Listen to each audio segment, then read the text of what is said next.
Okay, let me start introducing. Today, the topic is what does a research project looks like from start to finish. So basically here today, we're going to provide you with an overview of both qualitatively and quantitatively, what does a research the process will looks like.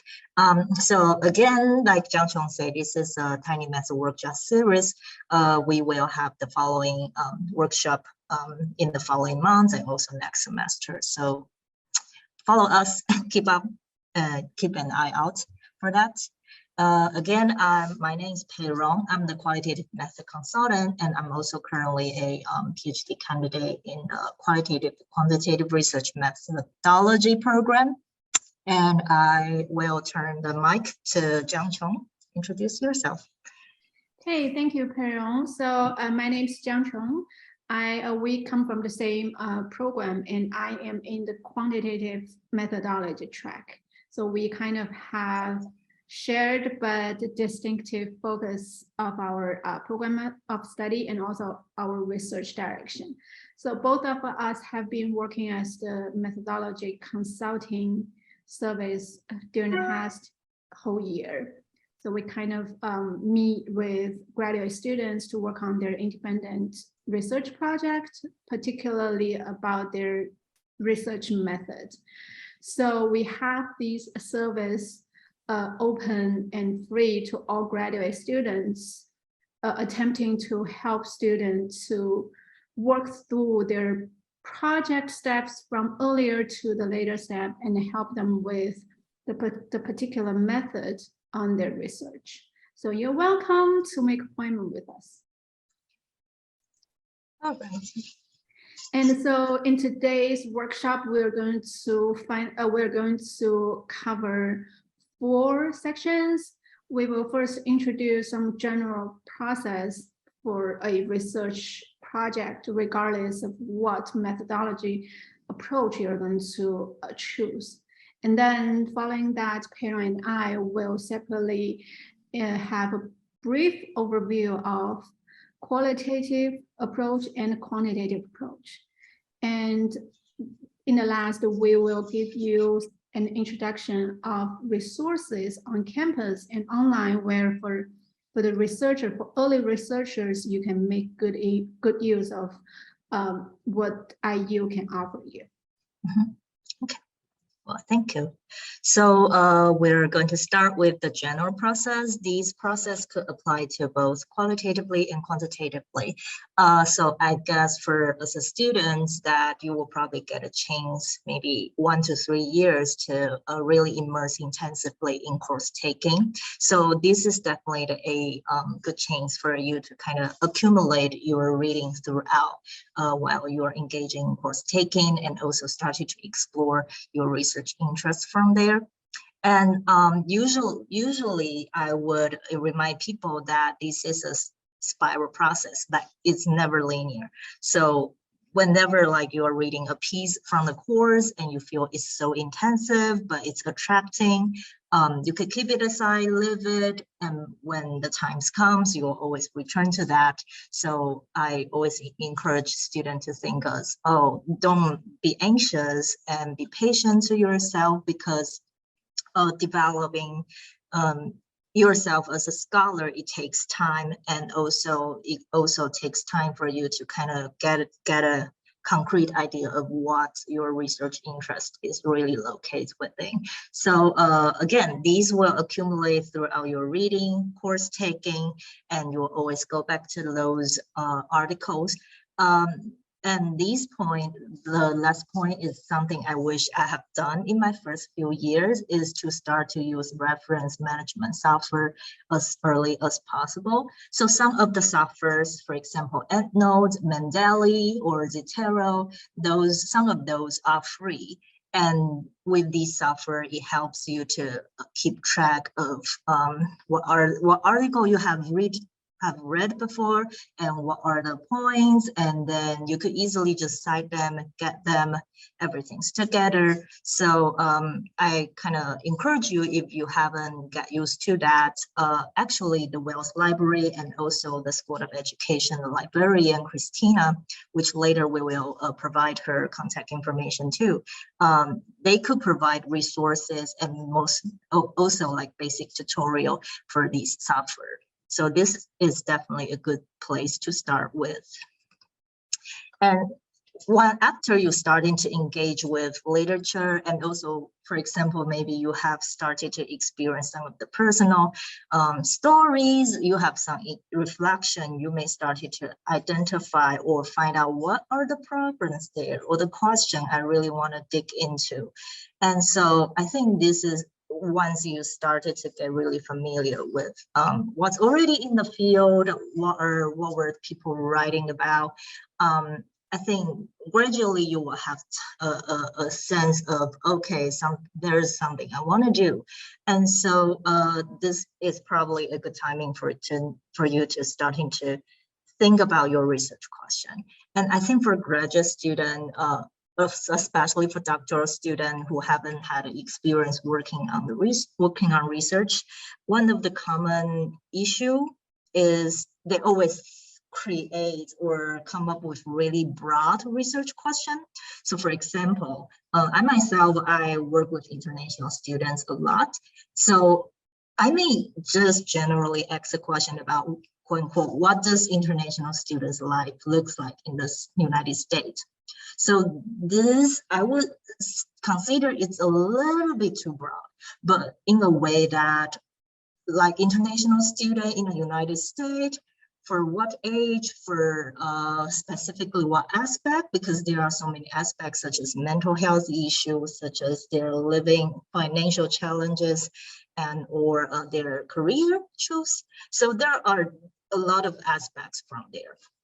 And also considering whether or not this question is doable, especially within a time frame where you want to get your degree.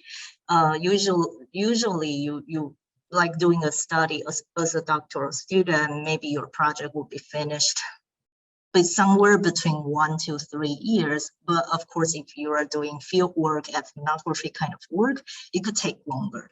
But just think about the timeline, whether this is the kind of question that you could finish really within a certain amount of time. And so always check back with your advisor.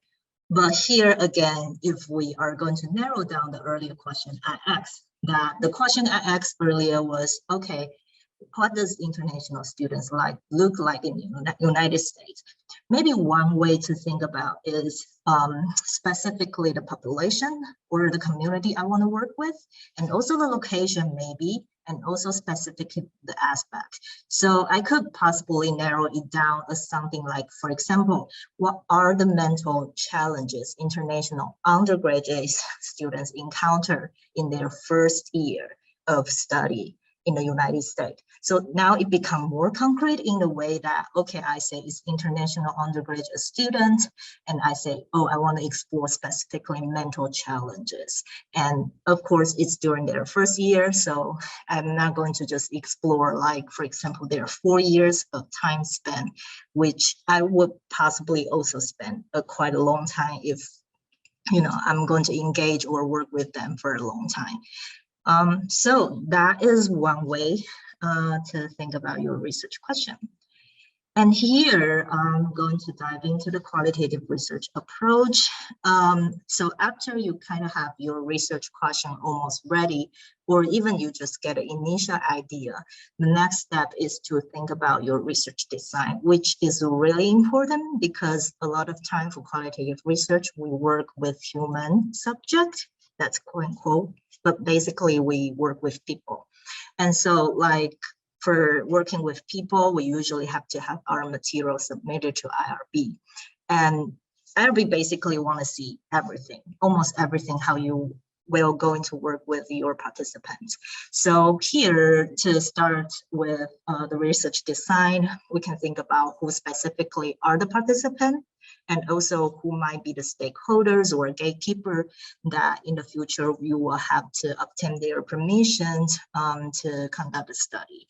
And also when will these research be taken place. For example, now it's September, and thinking if you're at your dissertation stage, then you may be thinking about, okay, I may need 2 months to prepare my research materials, get IRB approval. So maybe it will take, the study will be taken into place in late November. So the trick is, for example, if you are working with elementary school teachers or classes, maybe it's almost about vacation time. So there are some logistic kind of things you want to also think about, your timeline, and also for how long. Like earlier, the example question I gave, if you're working with international student, for example, you want to do ethnography work, then maybe it takes you 1 to 2 years to kind of grow and work with them. Or if you're only doing interviewing work, then maybe it takes about only a couple months for you to get your data. So considering your timeline here, and also what activities will be involved, and it's really tied to your research questions. Again, like earlier, if I say I want to understand their mental challenges, then maybe you want to engage with some kind of self-expression, at least for them to tell you, a way for them to tell you what they really think about, and in terms of their mental stress or mental health, so on and so forth. And also where will this research activity taken into place? That again, sometimes it relates to IRB, but also it kind of helps you to get a more concrete idea of what the process may look like. And so once you have an idea of the previous things, we started to develop our materials accordingly. So here are some examples, like why thinking through the previous element was so important is, for example, if you're thinking about who you're going to work with. If you're going to work with children, then in addition to parent consent, you also may want to obtain the oral or written assent from the children. So if the children couldn't read, then it may be oral assent. But if the children can read and can understand really what's there, then you may have a written assent form for them. And again, if you're working with school, then you may, prior to the study taking into place, you may have to obtain permission from the district or the school. And for example, for what, like interview, if you're going to conduct interview, then IRB may want to know like what kind of question you're going to ask. So you're going to develop an interview protocol or the questionnaire, like listing out what are the questions you might ask. And also, like, how are you going to be in touch with your participants? So, for example, recruitment, then if you're going to recruit through email or social media or personal connections, then what are the wordings you're going to send to them? So, excuse me. So maybe IRB want to see if you have an email recruitment script, and they want to see how you frame and introduce your study there. Once you have these materials at hand, we are almost about to move to IRB, which is Institutional Review Board. And again, whether or not you need IRB, that if your study involves human subject, quote unquote, or if your study is regulated by the Food and Drug Administration, that is FDA, 90% you may need IRB approval. But if you're not sure, always write and check with the IRB officer.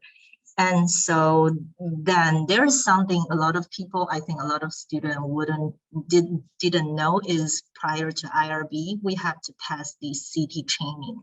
So that is I think that's this collaborative institution that provides training and courses in terms of the history and elements and the background of IRB and research ethics. So you are required to read through a list of materials and answer a couple of questions to be able to pass these training. And once you pass it, IRB will have to record, and then now you are eligible to apply for a research project and submit your application to IRB for reviewing. And again, have all your materials at hand, because IRB want to know what kind of questions or what kind of things you are going to send to your participant, whether or not that they may cause potential harm to the participant. Basically, they stand with with the perspective of research ethics and want to keep as a gatekeeper. They want to check if your research is ethical or not, quote unquote. And there is amendment. So amendment is pretty common where something could change throughout the research, or even right after you submit your first IRB review. And so maybe you want to add a few more research questions, or maybe instead of only interviewing students, you also want to interview the teacher. And so it's a really common thing, and don't be afraid of that. Whenever there's change occur, submit an amendment.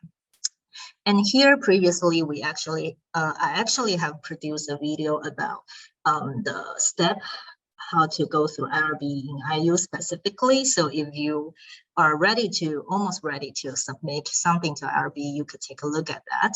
But also I encourage you to look at the other one, to think research ethics beyond just IRB, because as a qualitative researcher, we are working with people. And so things could get really complicated, and there will be a lot of dilemma while we are in the field working with people. And so I would suggest and encourage you to really think about research ethics just beyond just IRB review. But anyway, that's just a starting point here. And then, of course, we get our data collection. And I would say, because I always describe it this way, like I feel like qualitative research is a field where there are hundreds and thousands of research approach. And so there is no single way how you collect your data. So it's almost based on your methods and activity you're engaging, and also based on your discipline. But of course, here are just some tips for you to consider. For example, if you're doing interview or classroom observation, do you need a video or audio recorder? If you're going into a field where there's maybe no Wi-Fi internet, or even there is Wi-Fi internet, do you prefer to use notebook and pens? And this is probably an advanced question, but you could think of like how this equipment kind of influence your ways to engage with your data. For example, if you're using a laptop, then you may be able to type fastly. But if you are using like notebook and pens, maybe you could create more visual form of field notes other than just jotting down words.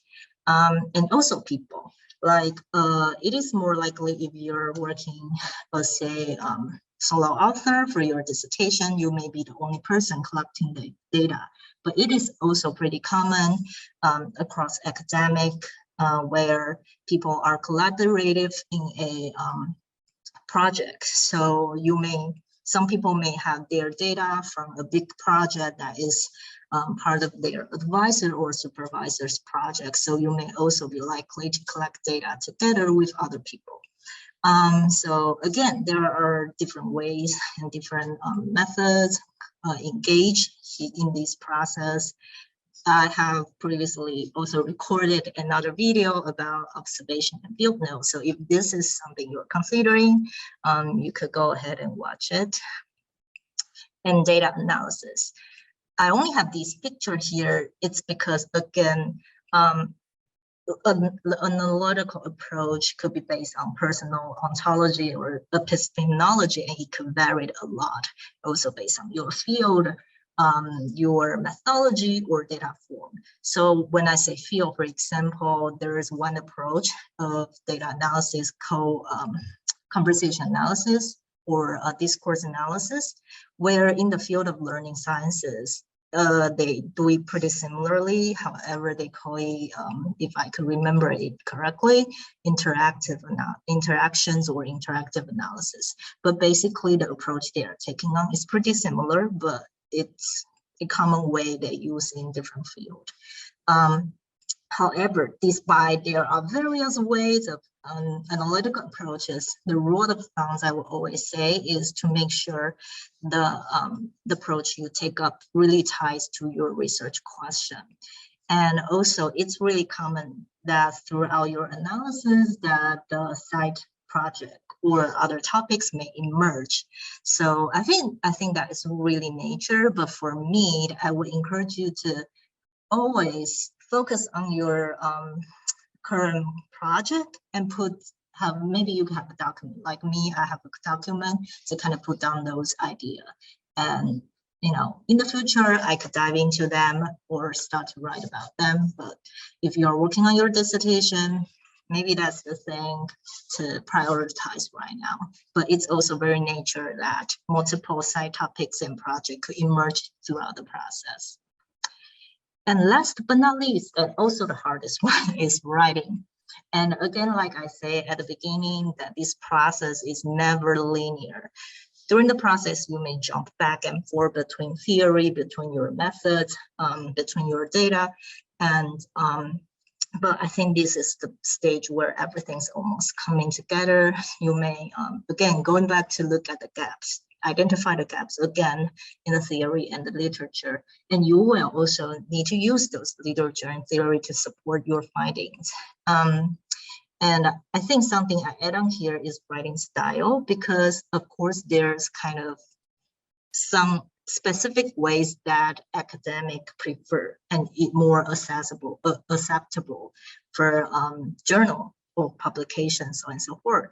But also there are more emerging creative ways of writing that allows you to demonstrate your personality in that way. So I'm also putting writing style here, where for you to think about like how you could kind of incorporate everything together.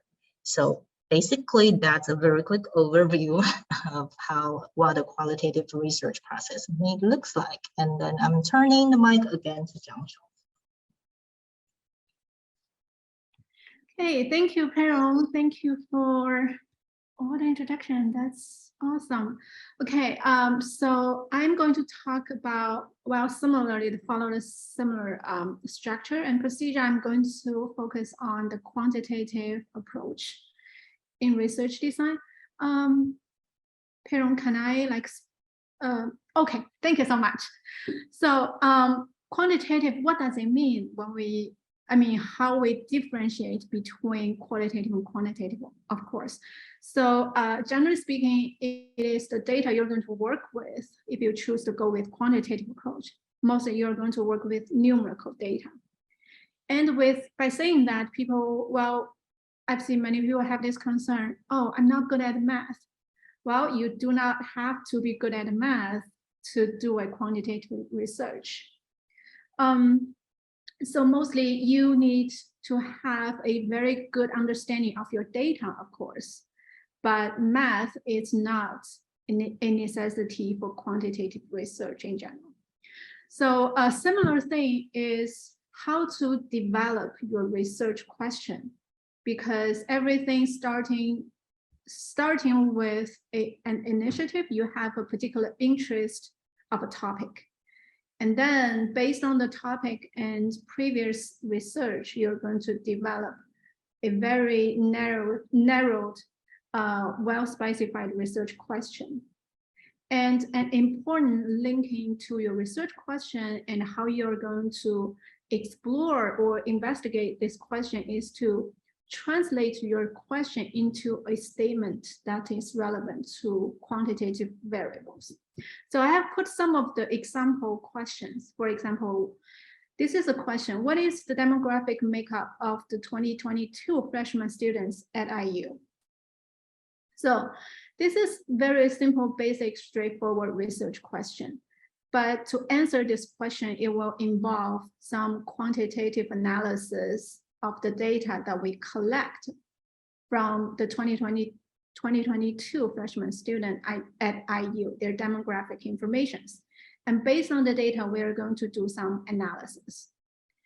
And another question, for example, the second question, how has the average SAT scores changed over the last 5 years in California?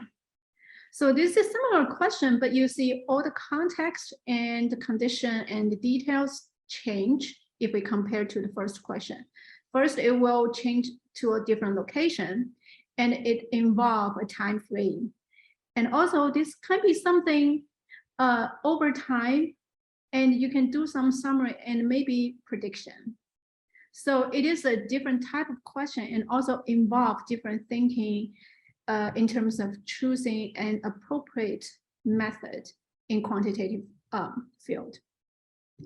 So you see the block I presented 3 general methods in quantitative study: descriptive summary, which you collect your data, do some preliminary analysis, and describe what you can, what general information we can extract from your sample.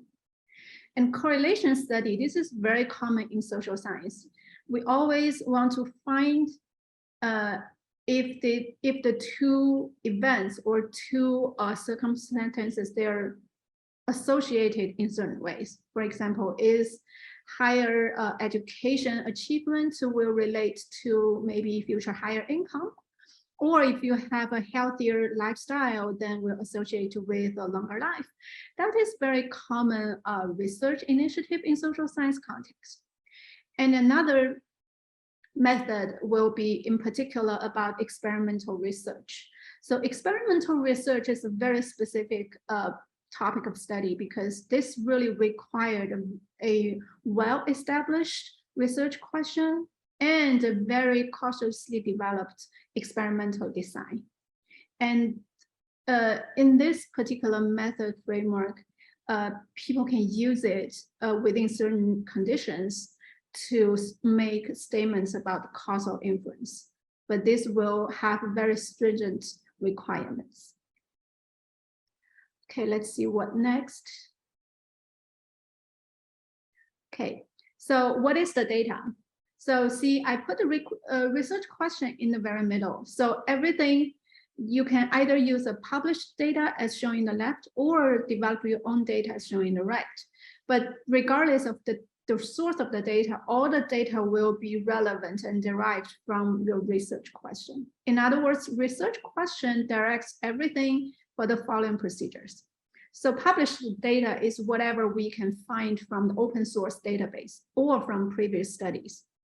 So for this type of data, we really initiate our research ideas from literature review.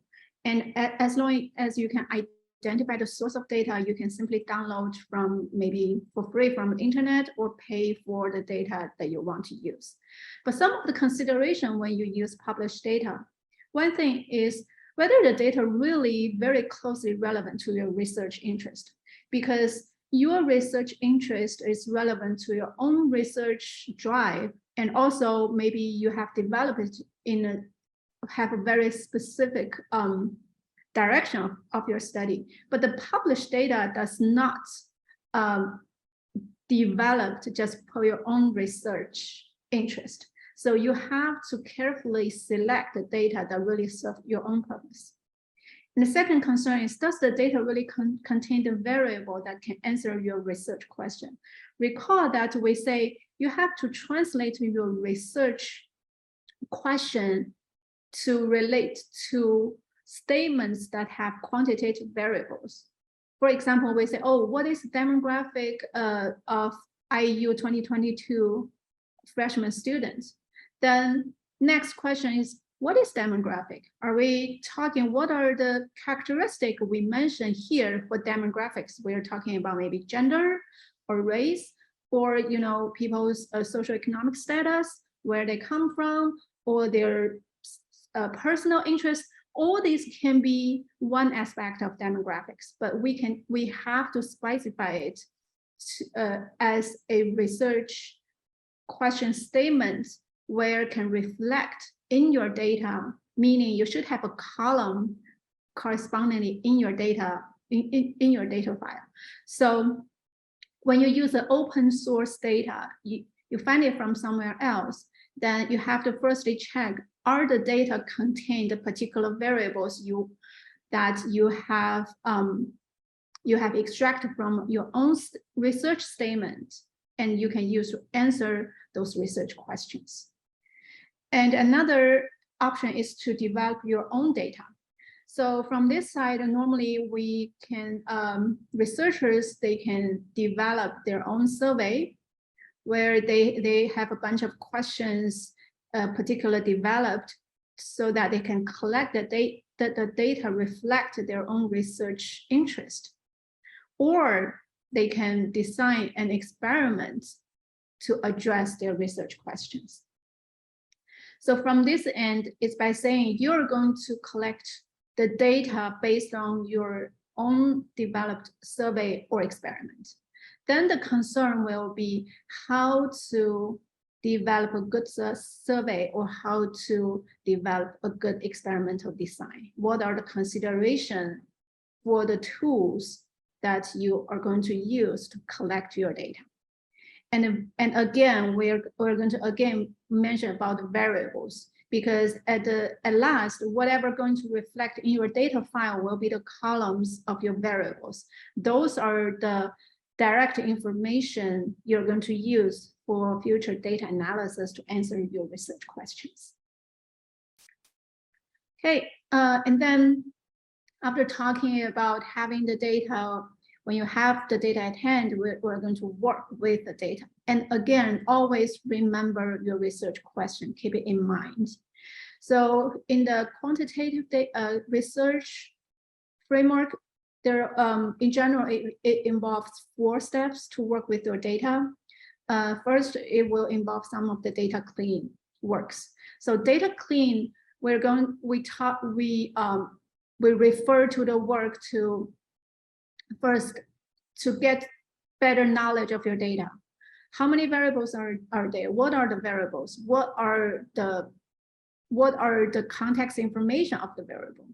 What are the scale? Are they categorical variables, continuous variables? What are the basic statistics of that? And also extract the most relevant information. Here, relevant, we're saying how relevant the data is to answer your research question.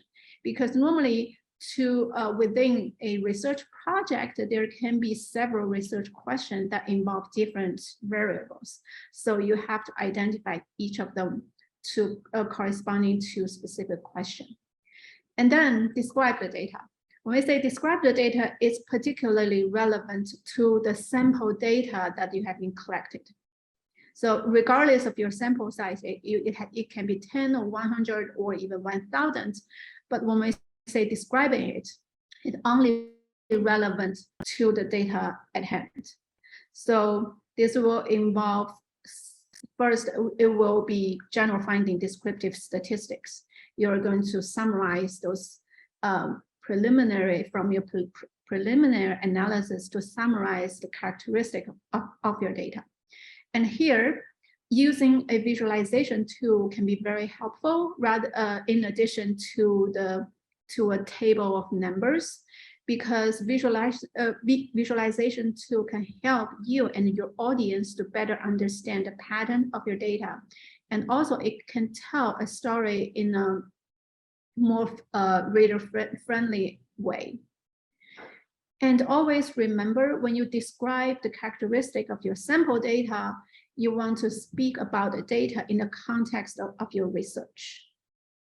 Because you know the data as a researcher, you know the data in a numerical way, but you want to convey the message of your data in the context of your research to your audience.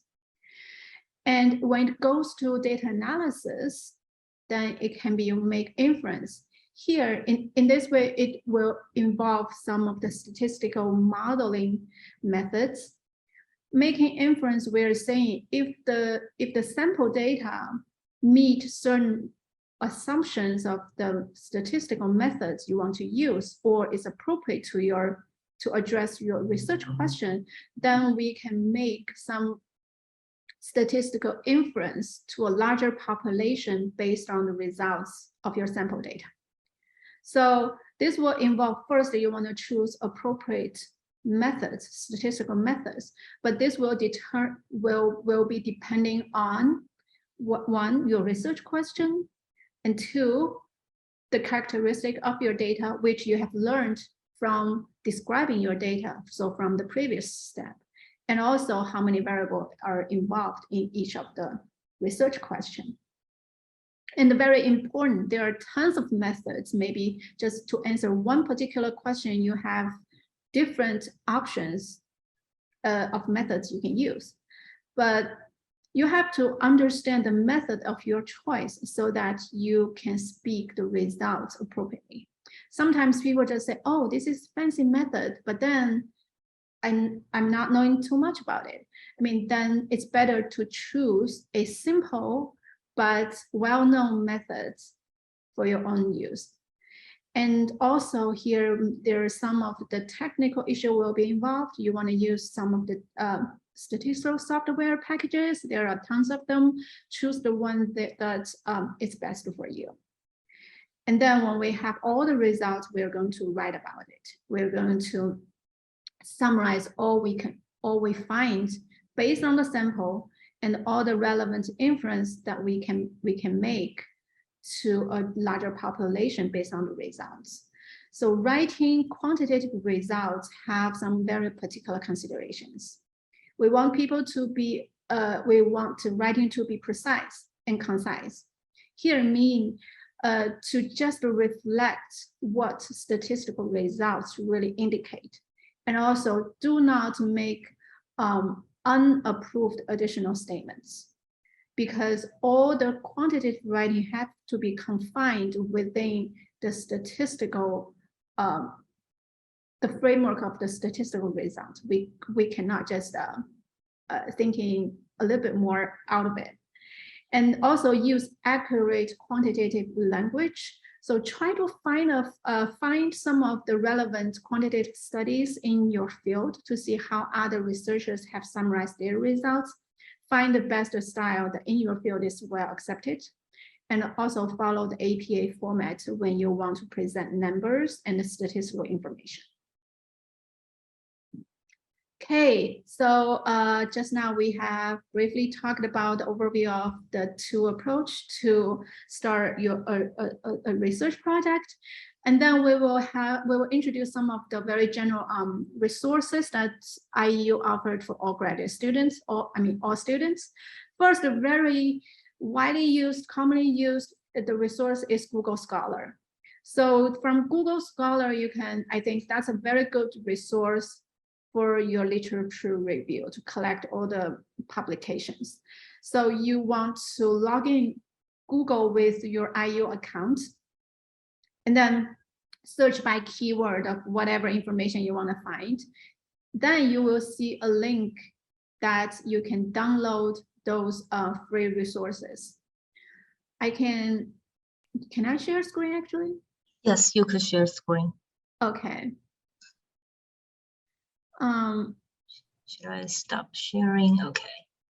Okay, so here I'm showing a Google Scholar searching page. So here is the keyword I want to search with. So you have these tons of results. You can customize particular conditions you want to apply. But here I want to say is by logging Google Scholar using your IEU account, you will have these links where you can find those free download papers that is already available. But for example, you can also find some of the publications that's not right now available from Google Scholar on the IEU. Then the next, what we want to do is for this type of publications, you can request from IU library to develop the paper to you. So here, following, we're going to introduce the IU library request for article delivery library loan. So this page actually is from IU library. I think, let's see, because I accept here. So this is the general IU CAT. You can access to library loan from IL recall. So you will see a page like this. You will go to library loan. This is the similar page. So when you request an article delivery, you're going to have all this relevance of information of the article you want to find. So what I really normally do is in the Google Scholar page to copy the APA citation information, and then all the relevant information is there. So you see, you have the volume, and then you have the author, which is not required, but you can have it. And you have the year, which is required.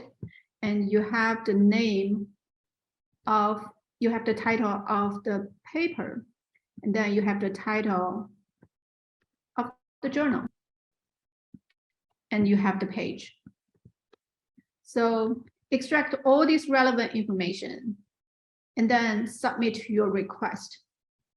Then IU library will, I think maybe after a couple, 2 or 3 days, they will send you a link of a copy of this paper. So make good use of IU library loan. It's very helpful. I mean, Google Scholar is the first step of your review resource. And for all the papers that you cannot find directly from Google Scholar, go to a document delivery service. And again, in addition, I want to introduce the IU CAT. So IU CAT, IU CAT, you can get it from when you log in the IU library page, there's IU CAT. So IU CAT, actually, you can find all the books or journals, or see, we have all these type of format of publications: book, journal, periodical, and online resources. Typing the relevant information for your own research, you will have all these. I don't know, let's put some general names. So you will have all, these are all the books. And you can also have the journal collection, everything. And even because for now, after the pandemic, there's a lot more online resources being posted. So if you choose ebook, you will find some of the online PDF version, whatever other online digital book for your use. So IU CAT is another very helpful resources. And I think for now, if you request any of the book, you can request a delivery to the campus library to pick up. So for example, this book,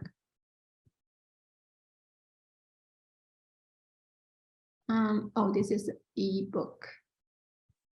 Let's try to see some of the, no, it's just a book.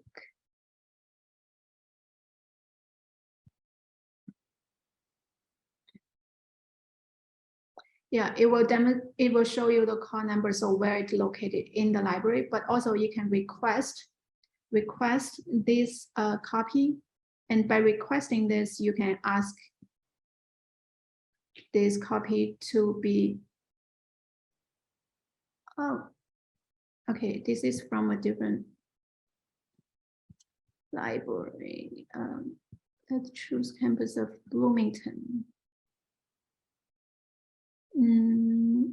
Okay.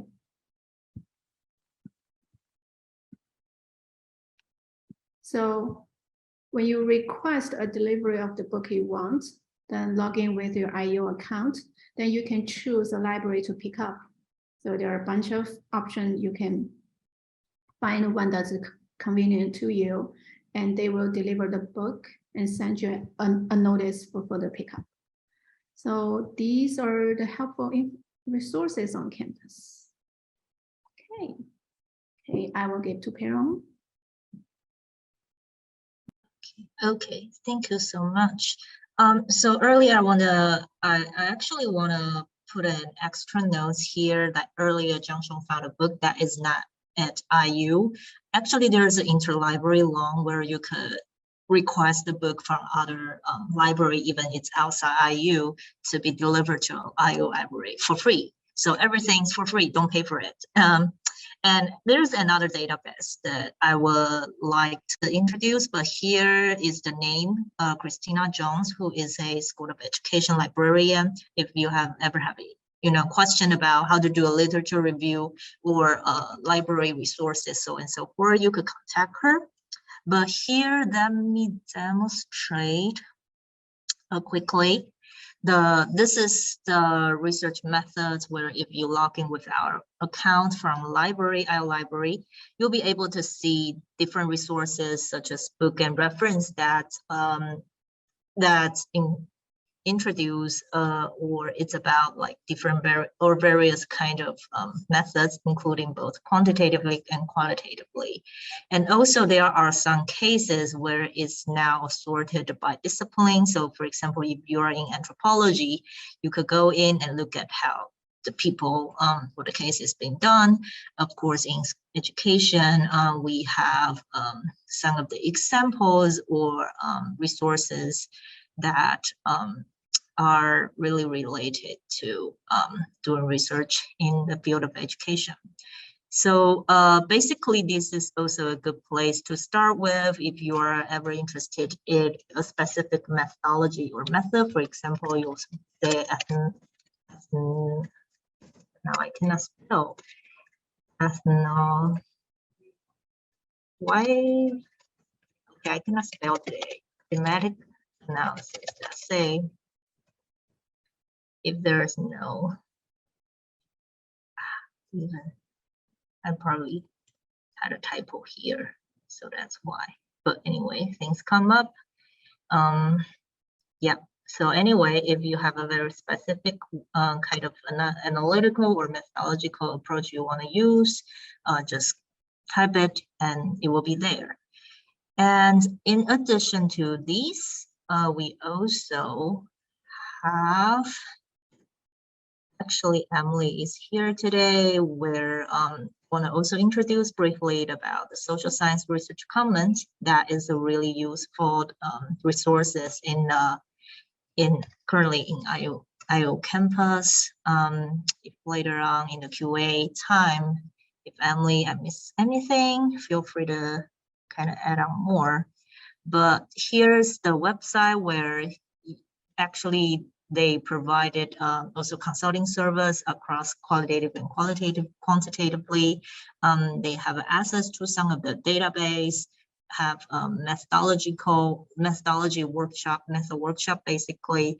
And also I think something that is really, really helpful for graduate students is they have a lab where they have analytical software over there. So if you want to use qualitative or quantitative software, go ahead and use the lab there.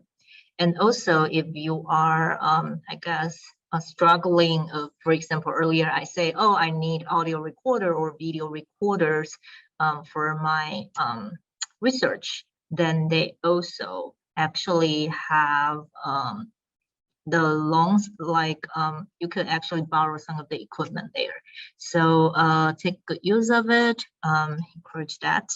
And the other very helpful thing, I guess some people do not know is that we actually IUware, where is the software provided by IU for free.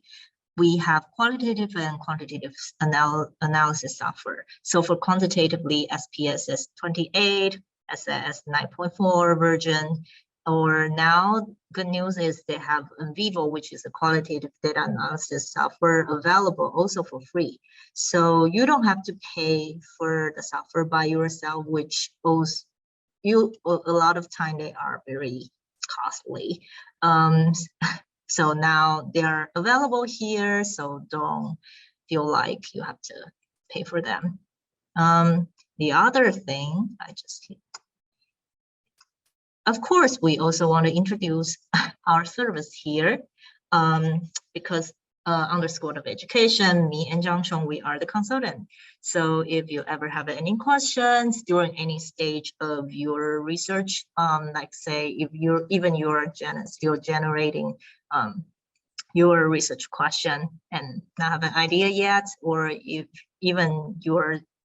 you're working on your interview questionnaire, so and so forth, or if you already have your data, like we could basically help at any stage.